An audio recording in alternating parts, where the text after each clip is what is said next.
talk about sources of power.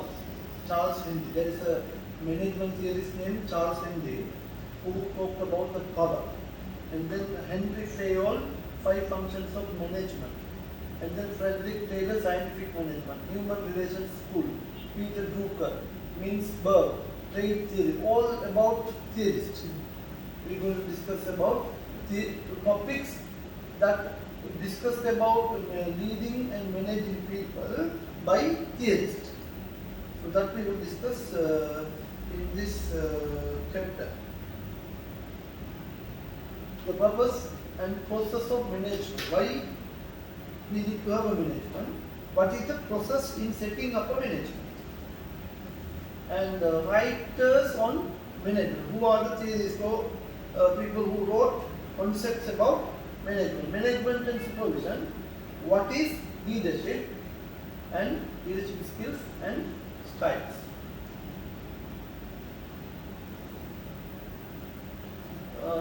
It's very straightforward. What you call management is getting work done through other people. That's we always see some Facebook post sometime, the difference between leader and the boss. The boss is the one who instructs and then he sits beside. Whereas leader, he participates and then he pulls the cart. Leader will pull the cart together with other team, whereas the boss will sit on the cart and the other team members need to push the cart. So here management is getting things done through other people. We need to set objectives for why we are establishing our business. What are the objectives, the expectations that we have? Monitor progress and results.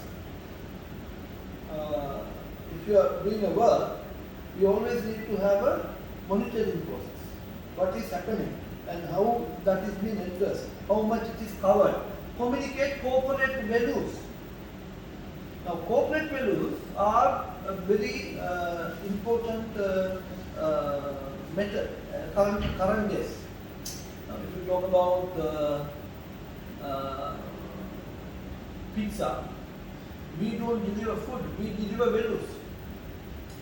So, like that. So, it's more than like Ernst & Young. Ernst & Young is an auditing firm.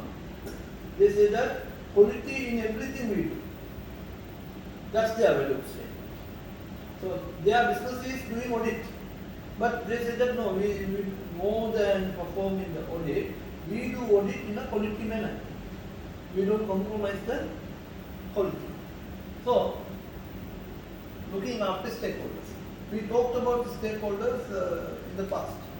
And then for these two people, what you have to do is you have to, we will share the material, you go through and then talk to me back, we can help you on that.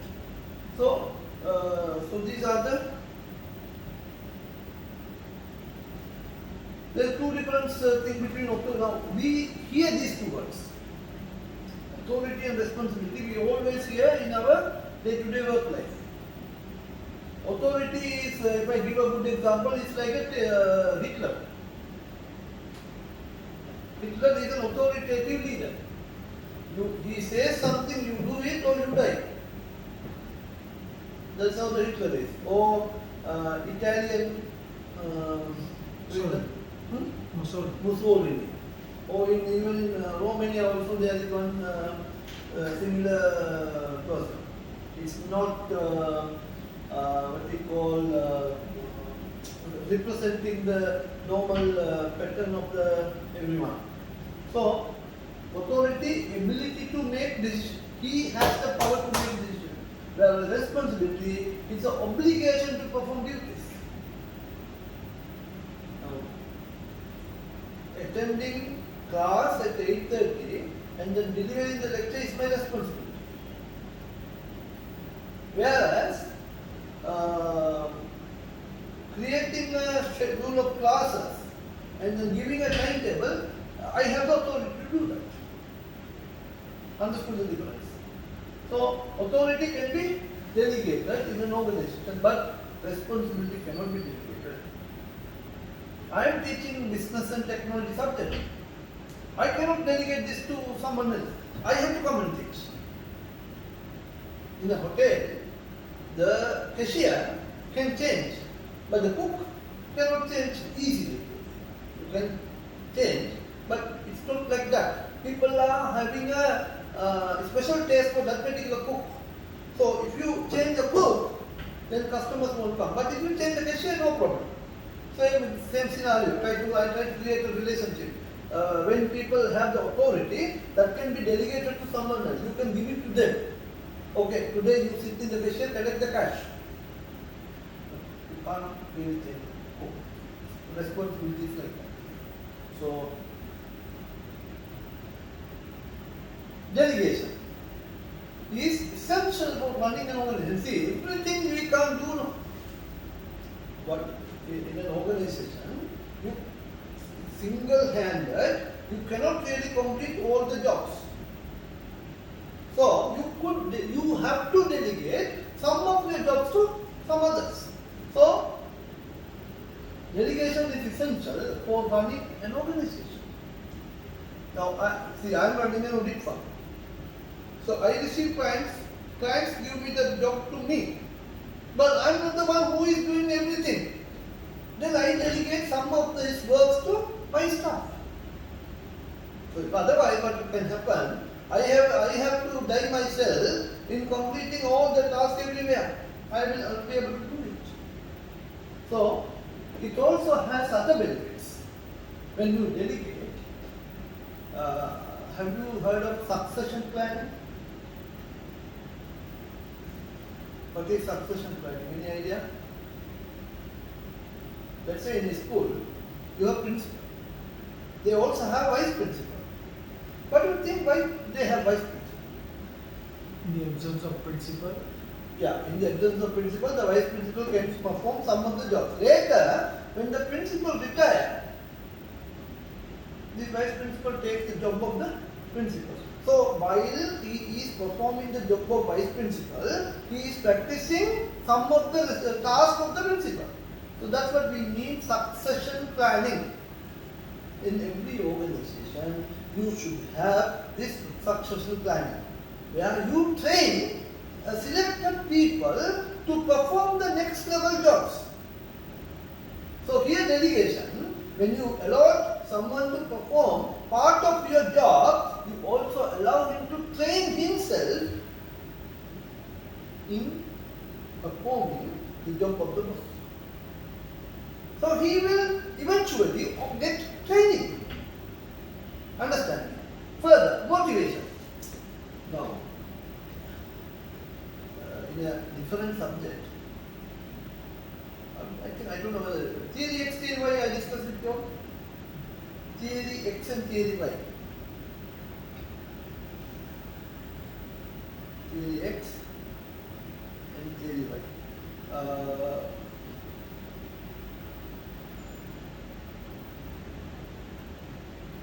Motivational factors,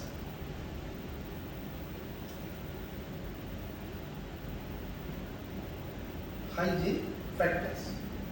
Now, let's say you work in a company, okay? This is your office. In the office, you have a working table in the common hall. This is your table.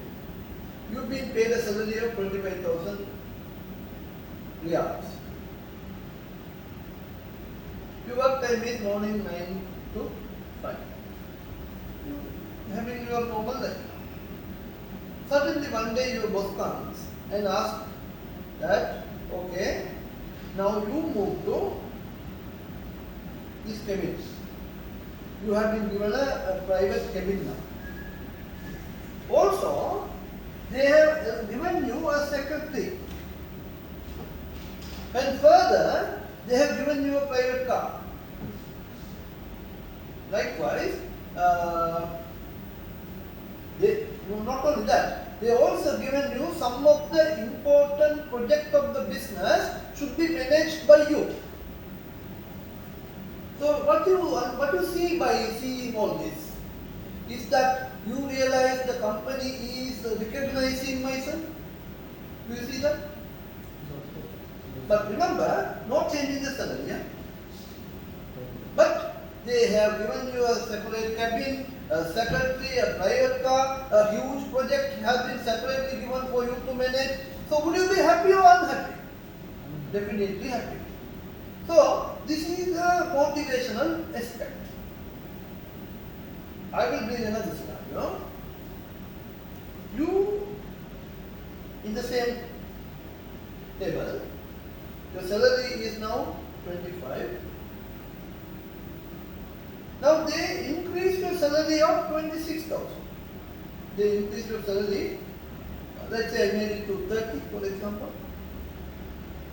But your normal routine 9 to 5 work and like this. Now, okay, if I ask you here, would there be any change in the way that you work?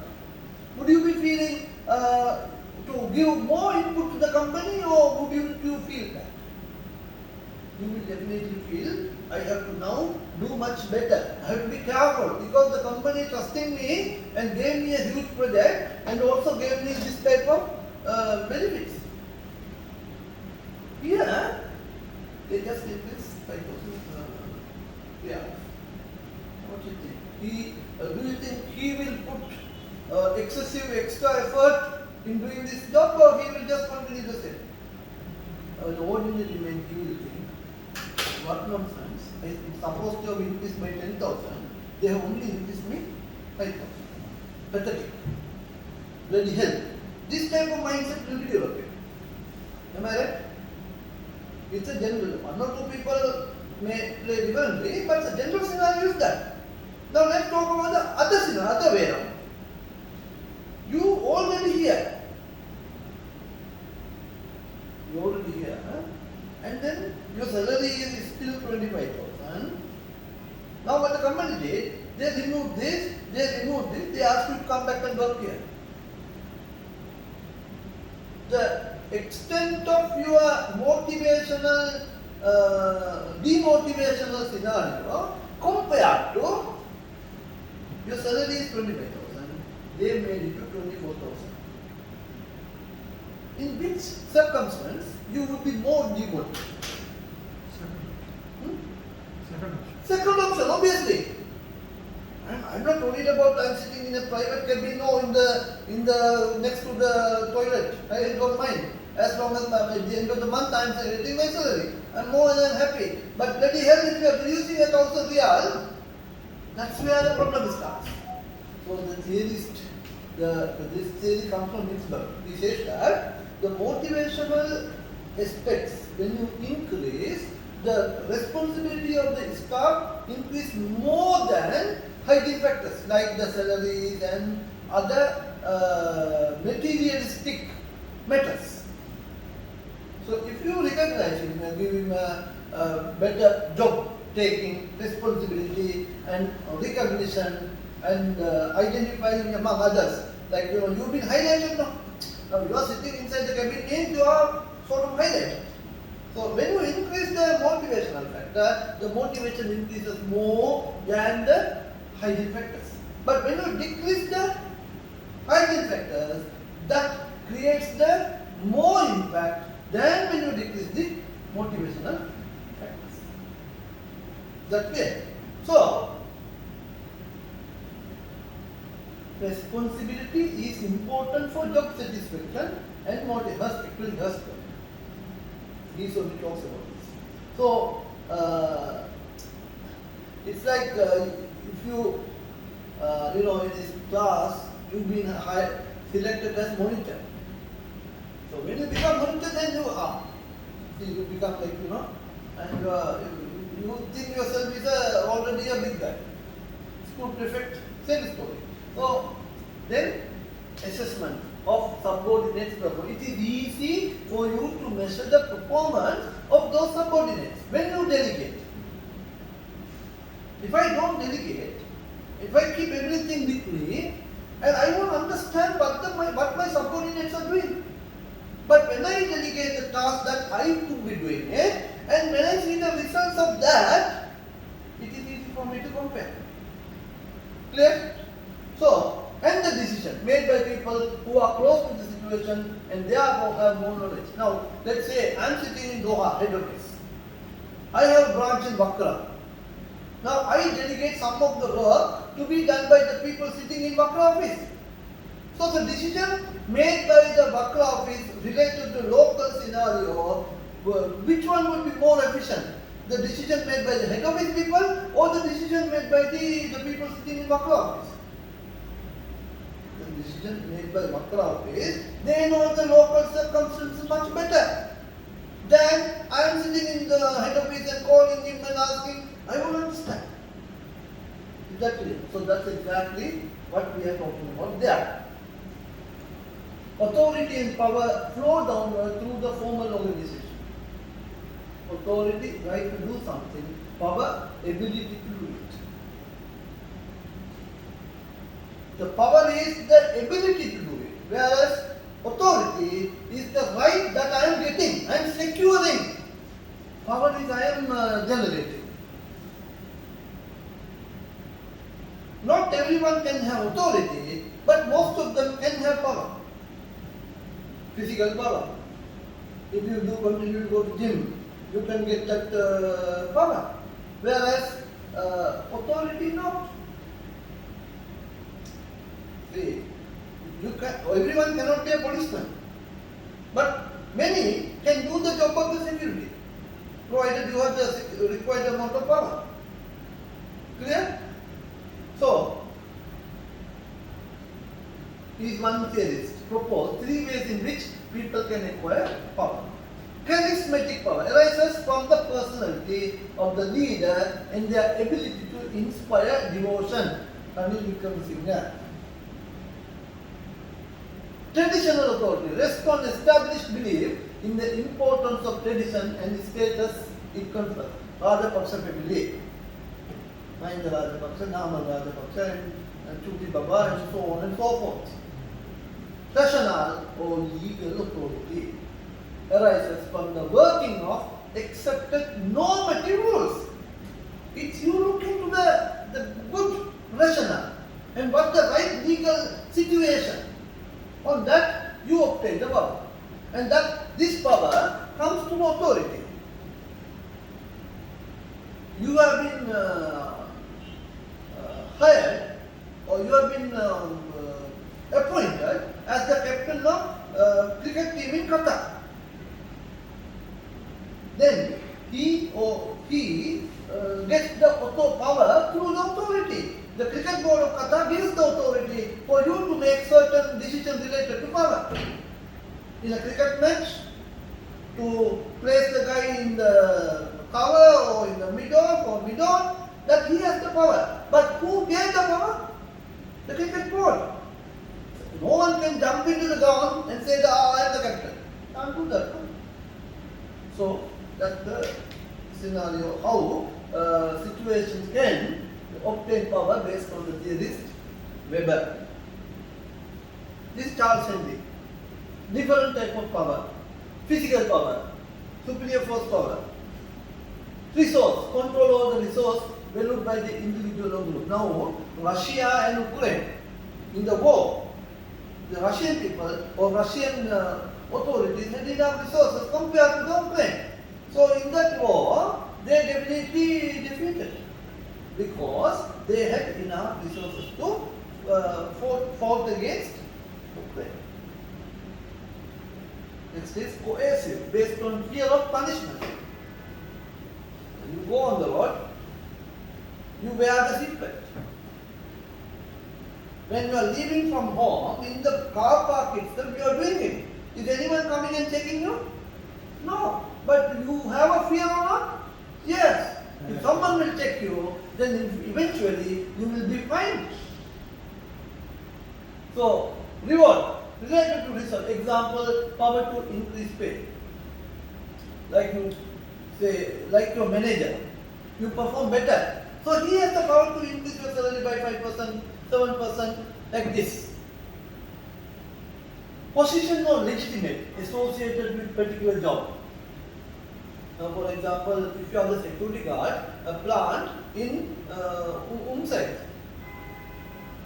Now, he cannot wait until his head office to come and say something to enter or exit someone from the plant. So that the power he gets through the position what he is doing. Understand? Expert, based on expertise. The lawyers, or engineers, or accountants even. They also do have certain powers. How they get it? Through experience and the knowledge that they gain. Different personal qualities of individual. Like, give you a good example. In India, if you talk about Panayar, you know Panayar or Panchayat Talaivar. So they have that power. In Sri Lanka, trustee board, the trustee board in every masjid, trustee board. They have the power now, and also Kalia, Kali court judge. So they have the power based on the personal qualities. Not everyone becomes the judge of a Kali court, right? And it's not a qualification or the educated through legal education. No, it's somebody who are known very good, and you get JP post in Sri Lanka. It's a what do you call honorary. So negative use of disruptive attitudes and behavior to stop things from happening. Now, this carbon emission. You get vehicle, you may have to pay additional payment in when you go to the emission testing. So that's sort of a negative. It's a sort of now.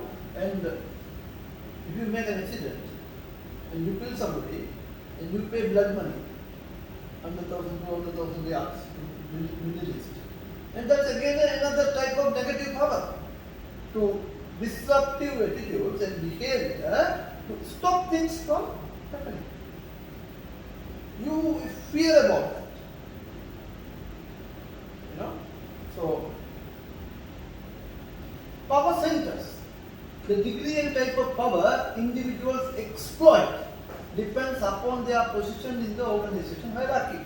Senior management have coercive and reward powers. These people, top level, they have the reward powers. They can only decide to whom pay better and whom not to. And the coercive, based on fear of punishment, they have the right to punish. They can immediately terminate somebody. I'll give you a good example. In a plant, the lunch time starts at 11:10. Cut up. Okay? It's a plant. So lot of labours working there. These labours are given free meal. They have given a staff card. You have to go with the staff card, present the staff card, it will give you to scan it on machine. And you must be there by 11. Okay, that's a office nominated lunchtime. 25 people born at 11:05. And they punched and they got the lunch. Next day, all 25 terminated. Immediately. The mistake they did is they went to have the lunch 5 minutes earlier than the time. And the sad part of the story, one of them got heart attack and died because he lost the job. So that happened. And I witnessed that. I was there in that company. So that's the power. Now, can someone go and argue with them? The MD or the CEO comes and terminates me or you. Can you fight? No. Yes sir, okay sir, or sorry sir, and then I have to come out. That's it. So, middle managers, reward power, but could also have expert power and negative power. Now sometimes, you sitting at the lower ground, you always have a fear of immediate managers. There will be good people and the bad people also. Some managers are really cannot tolerate with. They will always be annoying you, disturbing you, and they exploiting their power in that sense. Isn't it? So, the legitimate power comes from no formal job description. You will be given JDs, job description in short form we call it JDs, that will tell you what you can do and what you cannot do. And that will give you the required power. interest groups. What you call willpower in conflict situation. Example, trade unions. The trade unions, you know trade unions or you don't know? Trade unions you know, right? No, you don't know. Trade union you don't know? Trade union... Now in Sri Lanka also we find a lot of trade unions. yes, everywhere there is strike and that tea estate, railway stations, post office, these people together we strike. Urti Samiti. Yeah. That's trade union. So this trade union also do have power. And people who watch movies, they know more about this trade unions. Strike and all that is coming. They are departmental power, varies according to type of organization. According to the type of organization, please. The varies according to the type of organization. So, now if you think about department like government department and think about the private organization, the government department, and also think about the department in a private organization. The power compared to these two, what do you think? Now, people, if you happen to go to a government organization and when you see somebody there, they are not doing the job as you wanted. People are sleeping, people are lazy, ignorant, and quite used to bribe and so on. But in a private organization, now give you another example, Qatar Airways. I don't know I told you this before. In Qatar Airways, the head office before used to be opposite to that old airport. Now they have made it another building. So it's a 10th floor building. Now one pilot coming from the lift from the 10th floor, that time actually his duty time. Whether he is flying a flight or not, that's his duty time. So he is keeping the hat here and he is coming in the lift. 10th floor, Akbar al-Bakr went in, who is the CEO of the company. Who saw this man? He asked, okay, how are you? Assalamualaikum, salam. Okay, what's your name? Finished. In the ground floor, termination letter is indicated. You cannot do anything. And 3 girls who are air hostess. And this CEO was going to the airport and he saw these 3 girls during office hours loitering and waiting, and then he immediately terminated, pulled all the baggages to the airport and then sent them back to their countries. That's the extent that the punishment is because of power. And that is a private individual department. In a private individual department, things are very efficient. You cannot really play around and wait. Whereas if you happen to be in a government sector organization, it's more likely in Asian countries. Even in here also similar scenario, I can give you still examples. In government departments, people take things very easy. They cannot, they won't necessarily take actions but according to what their job description is. So that's the power. When you talk about the departmental power, that again varies. Managers' role in organizing work. If you are a right manager, one of your job is to plan the work. You cannot expect your subordinate to deliver something unless you have planned it and passed the plan to the staff. So one of the job is to plan. And second, assessing where resources are most usefully allocated. We should always understand that resources are limited. We cannot think that resources are totally available freely. Resources are always limited. So, when resources are limited, we should try to optimize the use of that resources in the best possible way. So, you should prioritize. In a different subject, you would study about how you would prioritize this. There is resource planning, there is linear programming, there is budgeting, there is marginal costing. These things you will study there.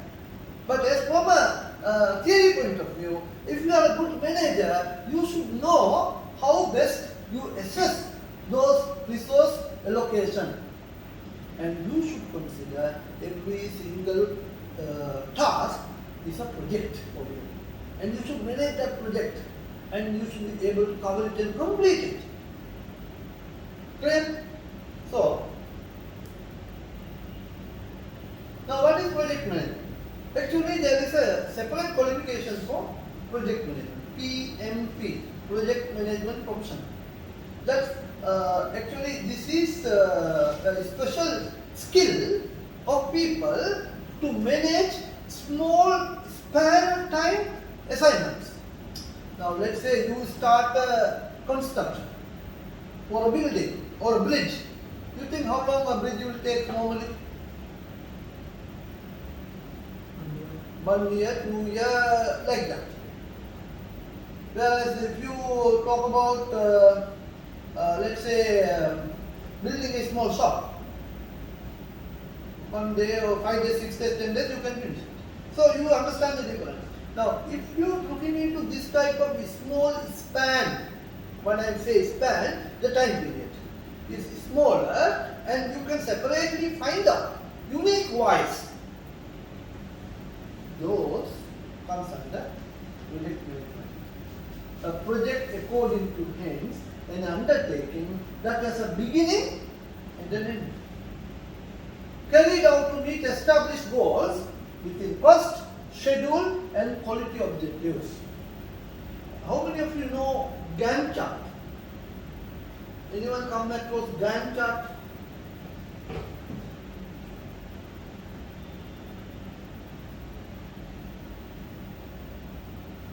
It's like a normal graph only. What happens is, I set up my task.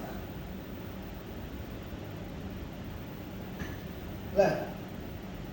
So planning, let's say 3 months, 6 months, like this. And this is, I'm thinking to make a plan to spend how long? 3 months. When I say plan, in a construction, planning is going and then is getting that sketch and getting approval, all this. So this, when I am doing this, before I start this, when I in fact really have done the plan, that may have gone like this. So this is the forecast, this is the actual. This type of, probably in companies, if you happen to be any of the companies, some walls, they place this. I don't know how many of you have seen this. So this is a Gantt chart. So a Gantt chart is one of the diagrams the project managers uses. Quantitative is using a software or something like this. Yeah, PMP, there is a software called, especially for project management, there is this is actually more engineering people doing this. Forget the name. I'll let you know. Now the latest is Power BI. Power BI is one good tool. Dashboard. You can dashboard and everything. That is helping you to manage. Primavera. Exactly, that's what I'm thinking. Primavera. Primavera is a software tool that helping project managers. Primavera you can do this. Another tool they are using is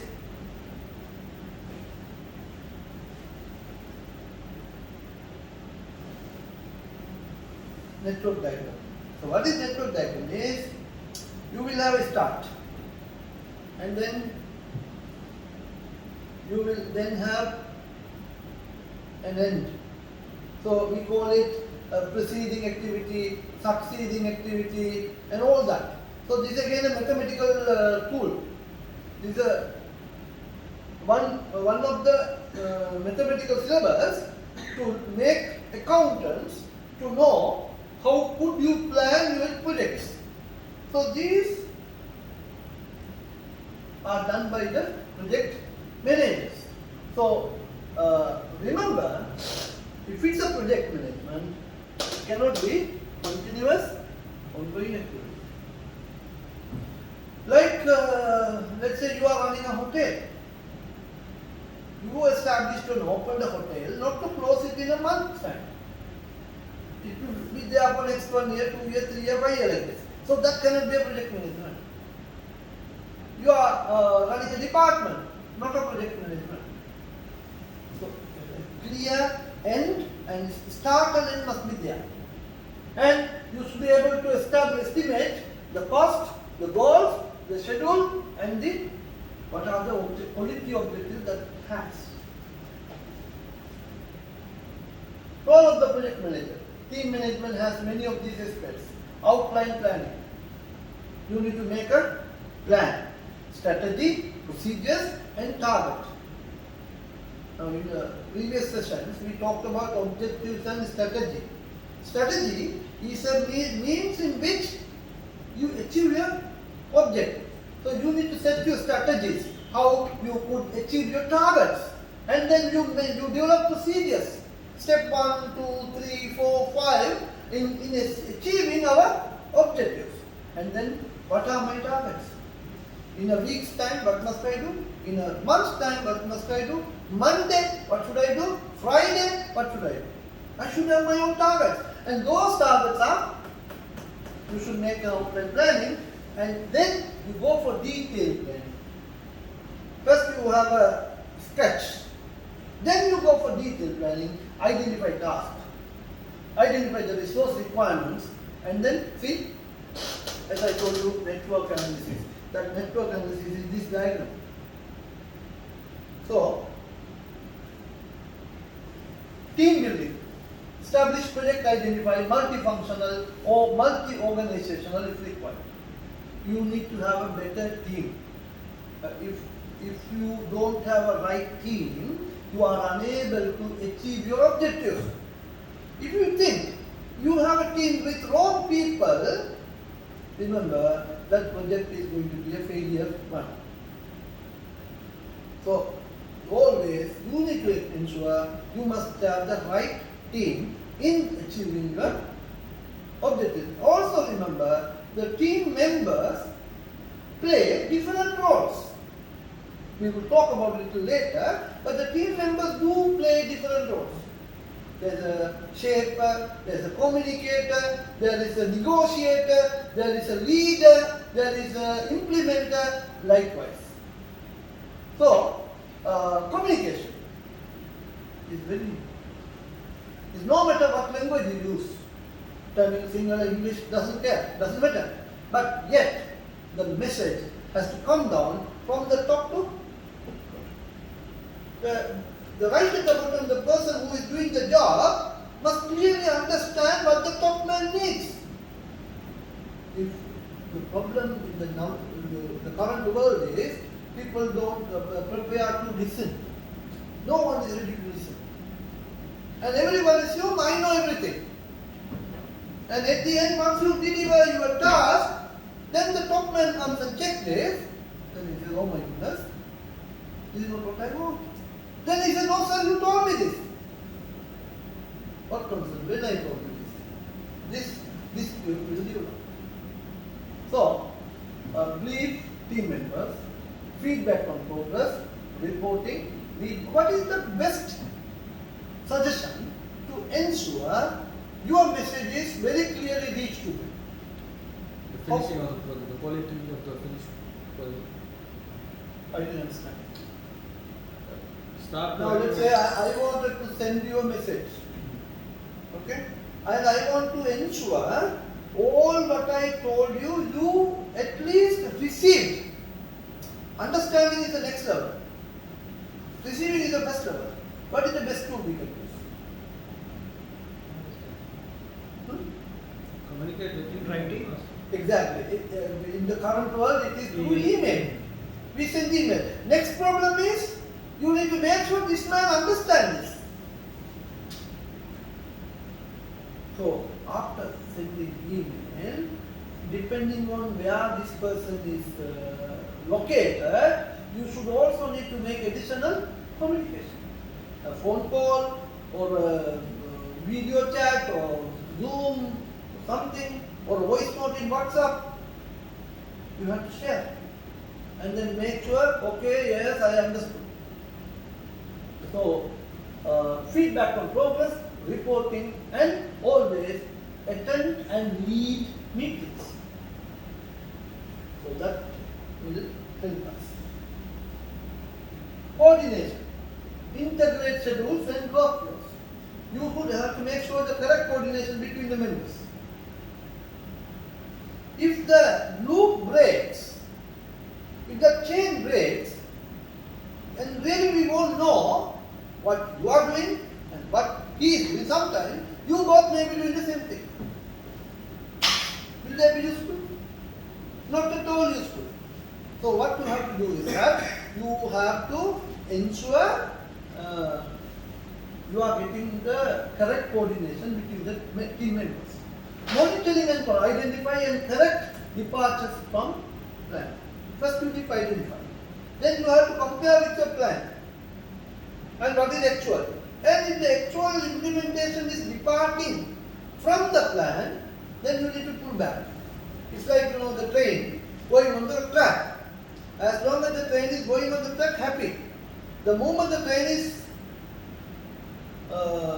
going what we call out of the track, then what you should do is you should pull back. I recall a story here. The train is coming. Actually, a train has gone and made a huge damage because the train did not travel on the track. It went on to paddy field and it went on to the other areas. The train driver was called upon for an inquiry. He asked, the officer asked, why did you do this? No sir, in the track there is one man standing, so that's why I did this. Then those people said, you should have killed him, no. Without killing him, why you, no sir, in fact I want to kill him. He started running. So he started running everywhere, so I chased him back. So that's a story anyway.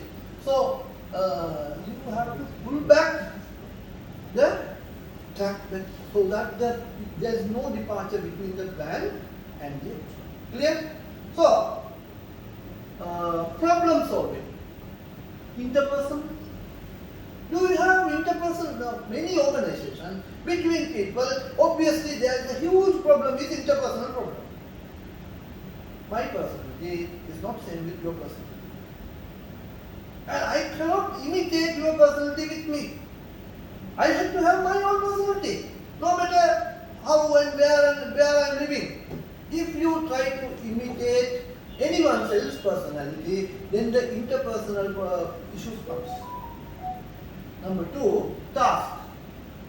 I have been given one task and he has been given a separate task. So when you develop an issue on that, you as a project manager, you should be able to solve and help in completing those tasks. Further, contingency. We talked about contingency in different subjects. Contingency is something which is uncertain. Things that you not predict. Things that can happen which you don't predict. Like Vikram Singh became president. We all thought Dallas will become president, whereas he became president now. So it's a contingent scenario. So you have to prepare yourself for those contingencies. As a problem solver, as a project manager, you should be able to advise your team members when the team members are facing with contingent issues. Quality control. You manage your time or the cost and quality targets. Always you have to have a compromise. You cannot have a compromise on the quality. The quality always has to be there. So, types of projects. Construction project, planning to completion, design and development of a new IT system, installation of new equipment, launch of a new product, deliver, consultancy report to a client. So these are some of the examples of the projects. But remember, not all are project management. Now, construction cannot really fall into that specific project management task. Why? It is like a very ongoing, long-term project. It can take like 10, 20, 50 years. But if the construction is only for within 6 months to 1 year, then it falls into our project management scenario.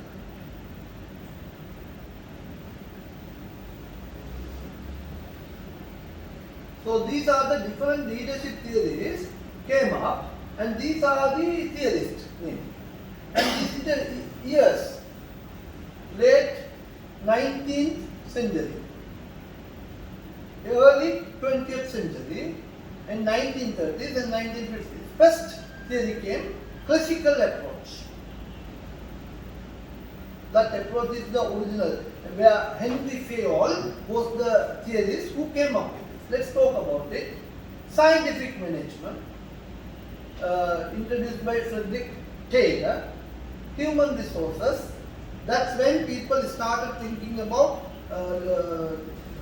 setting up a new procedures for human resources. All of them, Elton Mayo, Maslow, Herzberg and McGregor. Yeah. Will our question come about the theorist? Yeah. The name of the theorist. Multiple choice question will be there. Who is the scientific management theorist? Then you should be able to answer. So, style theorist, Peter Drucker, Craig, Ashley College, Blake Moulton, Grid. Now this one, please remember, he's a mathematician. He came up with several different concepts, and his theory will be applicable in every level of your ACCA studies. When you go to the next level, you will study more on them. And then finally, contingency theory, the last ones. Nowadays, in the current world, people are more about uncertainties, more about when things can happen and when things cannot happen. So then these two people talked about contingency theory. Henry Fayol, the classical management. He said that management revolved around carrying out 5 functions. Planning, very famous English saying, failing to planning is planning to fail. So he said that in every single aspect of management, the topmost and the first step is to make a right planning. Then after making the planning, you got to do an organizing. You have to do a better organizing. Just to recall at this point, if I am not mistaken, in Sri Lankan syllabus, in O level, business studies, these topics are there. Am I right? So we are studying now, but this is now being testing in the new syllabus of Sri Lankan O level. So they have brought all this and updated. In A level also obviously there. So organizing and then commanding. After make the planning, then you organize, then you command your team. And once you command means give instruction. Tell them do this and do that. Once you do this, then you coordinate. After say that, okay, you call and ask, okay, have you done this? What was the progress? Where are you? That's a coordination. And then you realize that some task has not been finished as you thought. Then you take an additional step. That's control. Like you run a cart, a cow cart. Usually the cart to move fast, but the man who sits on the cart, what he does, he keeps something in front, and then he shows that to the cow. So the cow what he keeps 2 more steps to catch that vegetable or a fruit or carrot or something to eat. So then the cart moves. So when the cart moves, the back wheel also moves. So the journey continues. So the classical management is a simplification or the synchronized example from that. He has a planning, organizing, commanding, coordinating and control. Finally, he will use the stake. If the cow doesn't want to move, he will punish. Then the cow will move. Same story in companies. So you make a plan, you call all the staff, you give the task, you say that okay, we have the deadline, we need to finish it on time. Number 2, organize. Then we say that okay, these are you have to finish, you have to finish, you have to finish. We organize it. Third, command.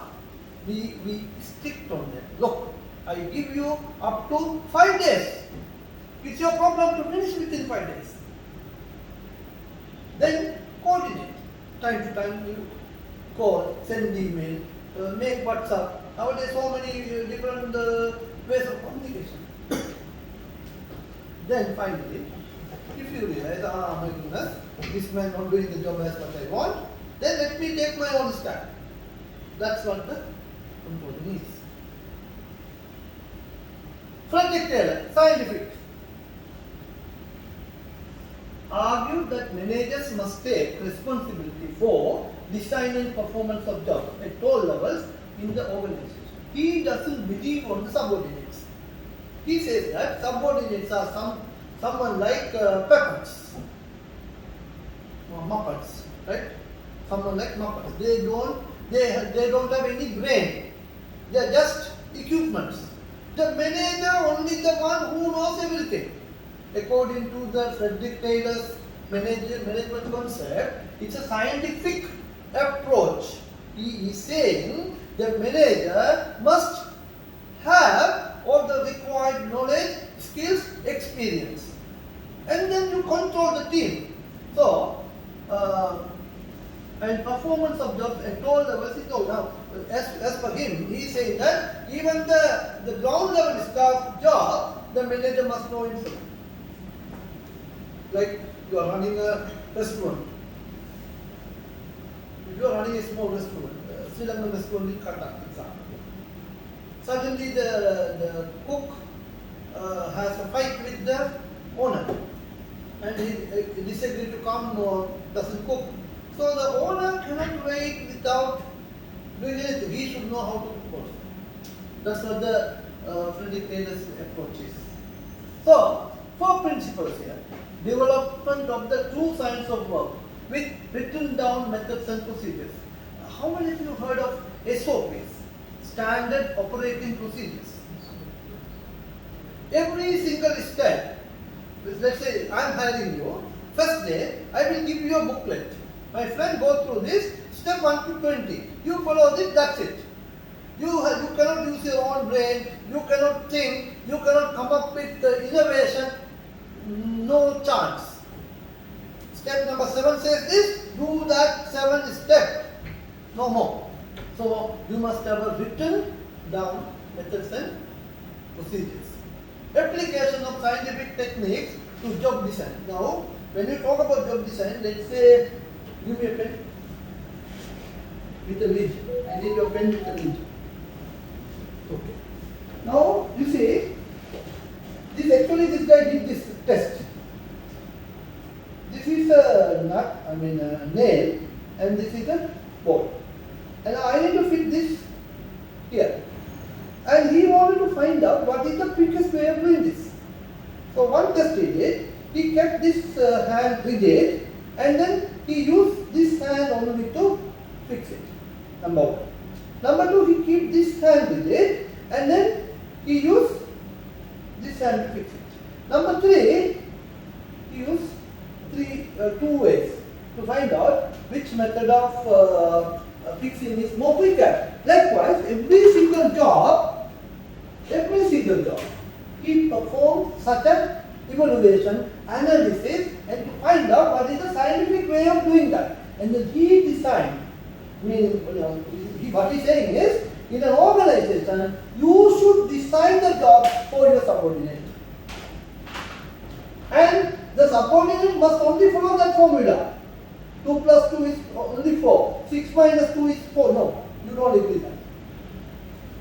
Then, scientific selection and development of worker motivation through financial. He says that the subordinate will only be motivated only by giving financial reward. Is that true? No. Many not only depend on, we just talked about that.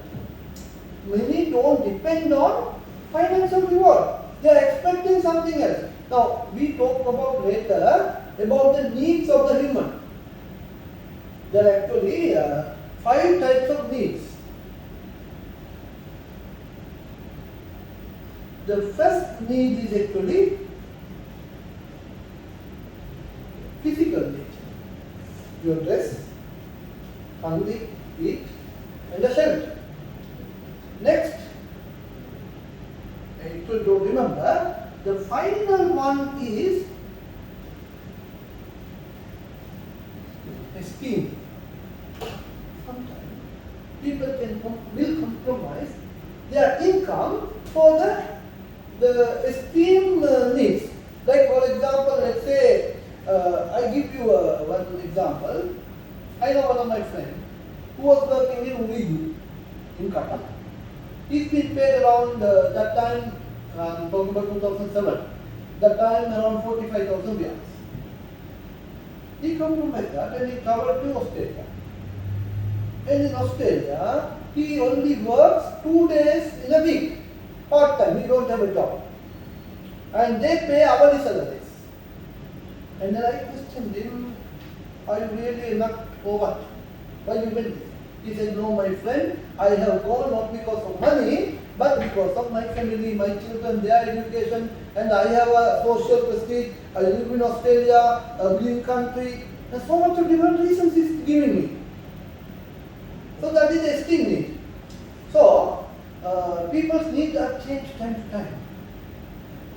Once someone, now let's say you have been given a plate full of meal.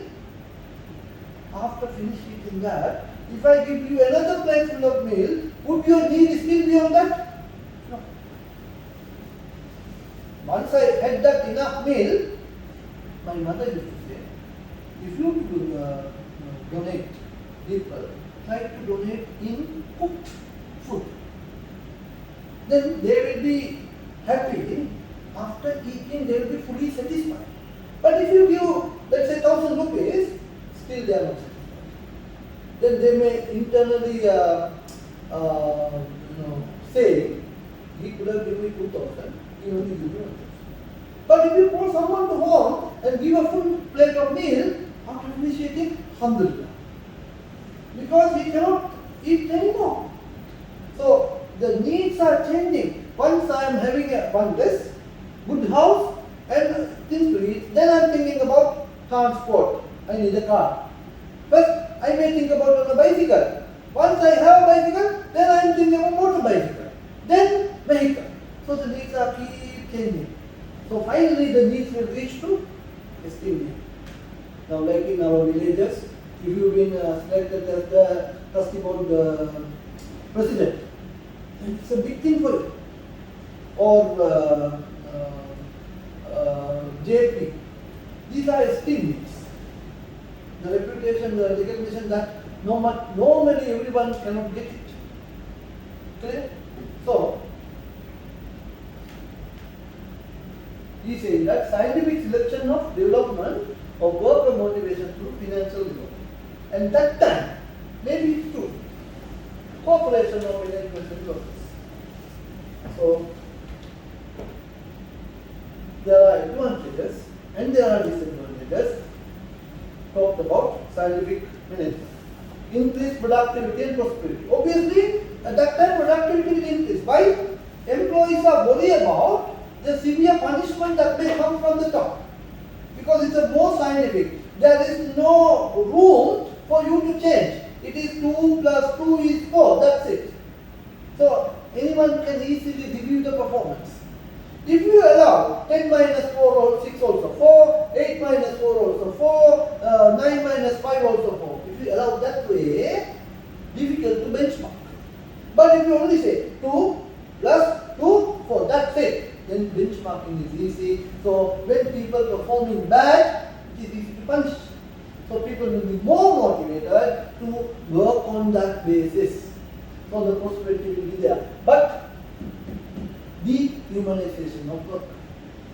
I will say that, no, I don't care about your brain. You may be the number 1 educated man in the world. I don't care. You just listen what I'm saying. So, there is no chance for innovation, there is no chance for new thinking. you don't get it all. So, wage allocation based on productivity.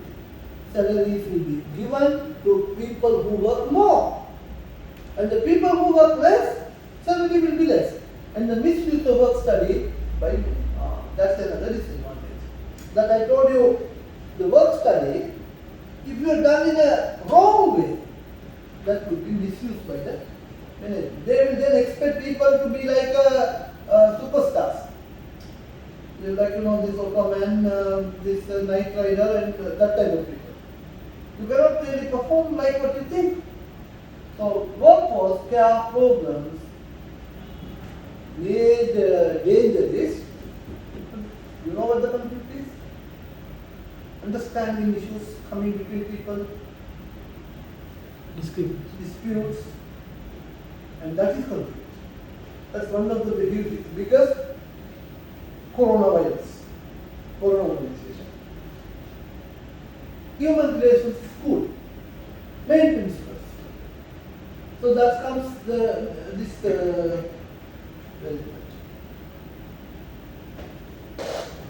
we talk about here.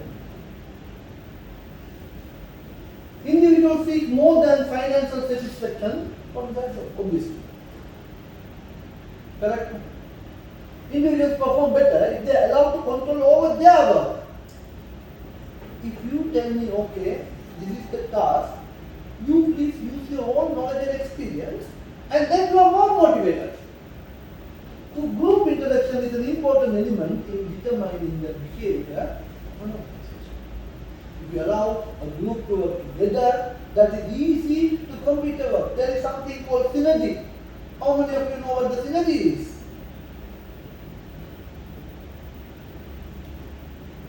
Usually in the schools we learn 2 plus 2, how much? In the schools we learn 4. But synergy says 2 plus 2 is 5. The meaning of this concept is that when you collect the individual efforts and request those efforts to perform together as a group, the outcome is much greater than the outcome from the individual efforts. That's what the synergy is. So here, group interaction is an important element in determining the behavior of an organization. It's easy to find out what the style of the organization when you're looking at the group. Who are the theorists? Elton Mayo. He did the Hawthorne studies in 1880 to 1949. I'll tell you what he did. He got a room, say like this. Room, and he kept some staff inside that room. And he gave a task to those staff, and then what he did, he closed the room. And he then recorded the output from that staff of the task. Then he took them out, then he put another team, same task, then he changed the environment, mainly the lighting. Time to time he picked a sample of people, he put into this room and he changed the lighting. Dark, lighter, grey, daytime, nighttime, like that he changed the scenarios. And then he recorded the outcome. And then he came up with a conclusion: when the staff is given better environment to work, the output also comes much better. That's what this study is. Now let's say we are working in a laptop. We give a chair, no back support, only stool type of thing, and the laptop is given to work.